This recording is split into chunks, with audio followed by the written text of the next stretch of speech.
Baik, selamat siang semua. Saya Josadam Stanley Simamora dengan NPM 2234101999, kelas 6 MH, mahasiswa yang berasal dari Universitas Metodis Indonesia, akan menjelaskan bagaimana cara mengolah data menggunakan SPSS. Nah, sekarang di depan kita sudah ada data yang berjumlah 62, tetapi begitu, begitu saya rumuskan ternyata ada 10 orang yang tidak melengkapi data tersebut. Jadi 10 orang tersebut tidak termasuk dalam data yang sekarang. Nah, di sini ada coding kelas, ada nama lengkap, ada coding kelas, ada coding jenis kelamin, coding konsentrasi peminatan, dan coding pemenuhi kebutuhan. Untuk coding kelas, rumusnya seperti ini. Coding jenis kelamin, rumusnya seperti ini. Coding konsentrasi peminatan seperti ini. Dan coding memenuhi kebutuhan seperti ini. Baik, kita akan masuk ke SPSS-nya.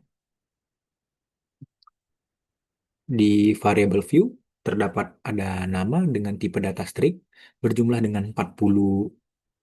Dengan jumlahnya ada 40, kelas ada 8, jenis kelamin ada 12, rencana peminatan ada 20, dan memenuhi kebutuhan ada 30.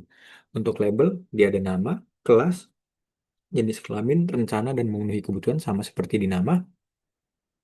Dan untuk value, di nama tidak memerlukan value. Untuk kelas, value-nya seperti ini. Untuk jenis kelamin, value-nya seperti ini. Untuk rencana responden, value-nya seperti ini. Dan untuk memenuhi kebutuhan, dia value-nya seperti ini. Baik, kita akan masuk ke data view. Data view-nya seperti ini. Kita akan masuk ke analisis. Sebentar. Kita akan masuk ke analisis. Dan kita pilih deskripsi status, kita pilih frekuensi. Nah, dia data sebelumnya belum variabel, jadi kita variabelkan semua. Untuk statistiknya dia seperti ini. Dan untuk charts, dia seperti ini. Dan kita pilih bar charts continue. Kita oke. Dan untuk seperti ini datanya bila sudah selesai diolah oleh SPSS.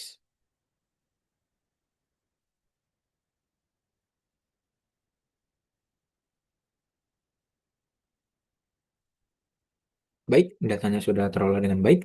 Sekarang kita akan masuk ke halaman kerja saya.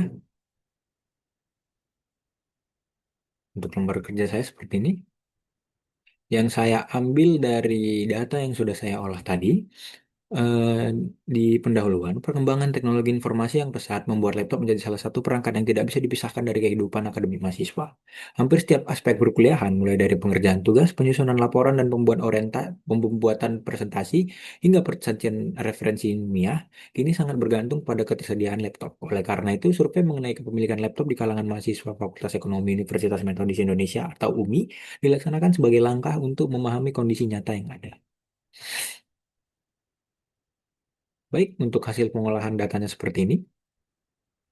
Bisa kita lihat kelas 6 MH mencatatkan partisipasi tertinggi dengan 18 mahasiswa atau setara dengan 34,6% dari total responden. Di urutan berikutnya adalah kelas 6 MF dengan 16 mahasiswa, 30,8%. Kemudian ada kelas 6 MG dengan 10 siswa sekitar 19,2%. Dan kelas 6 MB yang menyumbang 5 mahasiswa atau 9,6%. 9,6%, sementara kelas 6 MC menjadi kelompok kontribusi terendah yaitu hanya 3 mahasiswa atau 5,8% dari keseluruhan sampel.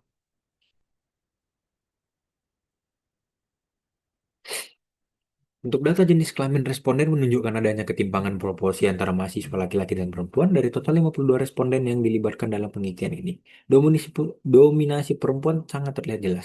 Tercatat sebanyak 37 mahasiswi atau 71,2% dari keseluruhan responden berjenis kelamin perempuan, sementara itu mahasiswa laki-laki berjumlah 15 orang yang mewakili 28,8% dari total sampel.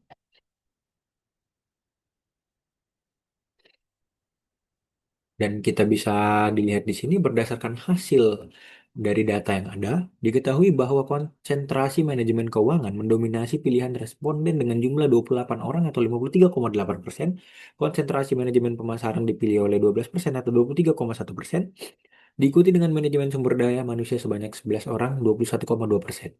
Dan hanya satu responden atau 1,9% yang belum menentukan pilihannya. Baik, baik untuk tabel memenuhi kebutuhan seperti ini. Data mengenai cara responden memenuhi kebutuhan akan perangkat komputer menunjukkan tiga pola yang cukup berbeda, yaitu dari 52 responden, mayoritas telah mandiri secara teknologi menggunakan laptop milik sendiri, yaitu sebanyak 35 orang atau 67,3%. Dan sebagian kecil responden yang di 9 orang atau 17,3% memiliki untuk menggunakan ponsel pintar sebagai alternatif pengganti laptop dalam kegiatan perkuliahan mereka. Sementara itu, 15,4% masih bergantung pada pinjam laptop dari rekan sekelasnya untuk memenuhi kebutuhan akademik.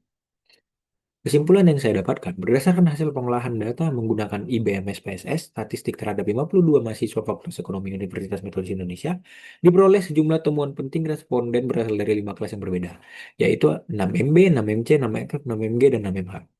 Kelas 6MH mencatatkan jumlah peserta survei terbanyak dengan 18 mahasiswa, sedangkan 6MC menjadi yang paling sedikit hanya dengan 3 mahasiswa. Dari segi jenis kelamin, responden perempuan mendominasi dengan jumlah 37 orang, jauh melampaui responden laki-laki yang hanya 15 orang. Dalam hal rencana peminatan pada semester 7, manajemen keuangan menjadi favorit utama yang dipilih oleh 28 mahasiswa, disusul dengan manajemen pemasaran dan manajemen sumber daya alam. Dan ada mahasiswa yang belum memutuskan. Secara keseluruhan, hasil analisis ini mencerminkan bahwa mayoritas mahasiswa telah memiliki arah yang jelas dalam merencanakan studi ke depan. Penggunaan aplikasi SPSS sangat membantu dan dalam menyajikan data secara terstruktur dan diinterpretasikan melalui tabel dan grafik yang sistematis. Demikian penjelasan saya. Sekian, terima kasih.